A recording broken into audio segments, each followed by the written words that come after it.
साक्षी एक बहुत बढ़िया कंपनी में मैनेजर के रूप में काम करती है। वह हमेशा से ही होशियार थी, इसलिए उसे कभी भी विफलता हाथ नहीं लगी। साक्षी के पास सब कुछ है। उसे अपने जीवन में कभी भी किसी चीज की कोई कमी महसूस नहीं हुई। शादी से पहले उसके माता पिता उसकी हर जरूरतों का ख्याल रखते थे और फिर शादी के बाद उसके पति का प्यार भी उसे मिला। लेकिन फिर भी क्या कमी थी कि साक्षी अब भी खुश नहीं थी। दरअसल बात यह थी कि उसकी ही एक साथी का कंपनी में प्रमोशन हो गया था। उसकी साथी कंपनी डायरेक्टर की पोजीशन पर आ गई थी। अब यही चिंता उसे दिन रात खाए जा रही थी। हम में से कितने ही साक्षी होते होंगे जो जीवन में निरंतर कुछ ना कुछ पाने की उम्मीद लगाए बैठे रहते हैं, लेकिन क्या सही मायने में यह सब हमें खुशी देते हैं? जरा सोचकर कर देखें। खुशी और प्रसन्नता में अंतर। साक्षी के इस उदाहरण से हम समझ सकते हैं कि किसी भी चीज का कोई अंत नहीं होता। हम एक चीज पाने की खुशी मनाते हैं तो अगले ही पल हम दूसरी अन्य चीज को पाने के प्रयास में जुट जाते हैं। हम सोचते हैं कि संसार की सभी प्रकार की वस्तुओं को प्राप्त करके ही हम खुश रह सकते हैं, लेकिन ऐसा बिल्कुल भी नहीं है। हम इन चीजों को पाकर खुशियां तो प्राप्त कर लेते हैं, लेकिन क्या हमें प्रसन्नता की प्राप्ति होती है? खुशी एक ऐसी भावना है जो कि क्षणभंगुर है। उदाहरण के लिए मानो आज हम सोचते हैं कि आज हम एक शानदार कार लेंगे, तो दूसरी ही पल कार पाने के बाद हम सोचते हैं कि काश अब हम बंगला भी खरीद लें तो हमारी खुशियां दोगुनी हो जाएगी। और खुशी की लालसा हर दिन बढ़ती ही जाती है। तो वहीं दूसरी और प्रसन्नता खुशी से थोड़ी से अलग है। प्रसन्नता का भाव गोते नहीं खाता, बल्कि वह एक समान ही रहता है। प्रसन्न व्यक्ति हर घड़ी में संतुष्ट रहते हैं। उनको सांसारिक चीजों की लालसा नहीं होती। वह संसार की हर एक चीज में सुख देखते हैं। ऐसे लोग सदैव ही खुश रहते हैं। सदैव प्रसन्न कैसे रहें? एक, प्रसन्न रहने के स्रोत खोजे। हर पल खुश रहने के लिए यह बहुत जरूरी होता है कि आप प्रसन्न रहने के अवसर तलाशें। जैसे उदाहरण के तौर पर किसी को हरियाली में जाकर प्रसन्नता प्राप्त होती है, तो किसी के लिए धीमा संगीत सुनना प्रसन्नता का स्रोत होता है।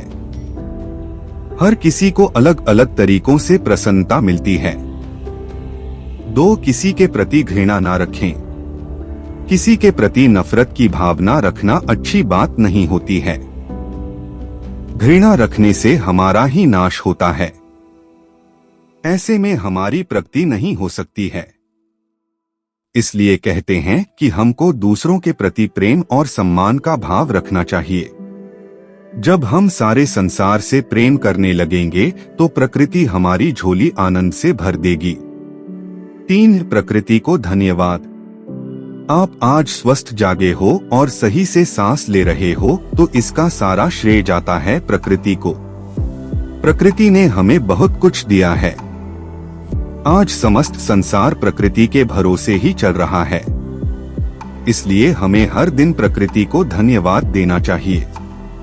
ऐसा करने पर हम हर पल प्रसन्न रहते हैं। 4, सदैव मुस्कुराना अच्छी बात है। आपने अक्सर यह देखा होगा कि जब हम एक उदास व्यक्ति के पास बैठते हैं तो हमारा भी मूड उदासीन हो जाता है। ऐसे में हमें भी कुछ अच्छा नहीं लगता। और जैसे ही हम एक सकारात्मक और लंबी मुस्कान वाले व्यक्ति के पास जाकर बैठते हैं तो हमारा दिमाग बहुत अच्छा महसूस करता है। बस यही चीज हमें भी अमल करनी चाहिए। हमें हर पल मुस्कान बिखेरनी चाहिए। 5, किसी भी चीज के लिए पछतावा कभी भी ना रखें। जो जीवन में पुरानी बीती चीजों के लिए पछतावा रखता है वह कभी भी आगे नहीं बढ़ पाता है। ऐसा इंसान अतीत के पिंजरे में बंद हो जाता है। आपने यह चीज हासिल नहीं की, आपने वो चीज हासिल नहीं की। आप किन किन चीजों के लिए ताउम्र पछतावा करते रहोगे। यह सब आपका सुख और चैन छीन लेंगे। इसलिए अगर प्रसन्नता चाहिए तो पछतावे को त्याग दो। 6. दूसरों से तुलना करना छोड़कर देखिए। हमेशा इस बात का ख्याल रखें कि दूसरों से तुलना कभी भी अच्छी नहीं होती है। दूसरों से तुलना करके हम अपने शरीर को ही कष्ट पहुंचाते हैं। हम बंगले में रह रहे इंसान को देखकर खुद की झोपड़ी को तुच्छ नहीं समझ सकते हैं। दूसरों से तुलना करना हमारे मन के सुख और चैन को छीनता है। 7. हमेशा मदद के लिए तत्पर रहें। किसी जरूरतमंद की मदद करने से कोई दूसरा अच्छा कार्य हो ही नहीं सकता है। दूसरों की मदद करके हम खुद भी बहुत अच्छा महसूस करते हैं। आप छोटे छोटे प्रयत्नों से भी दूसरों की मदद कर सकते हैं। हेलो दोस्तों, उम्मीद है कि आपको ये स्टोरी अच्छी लगी होगी।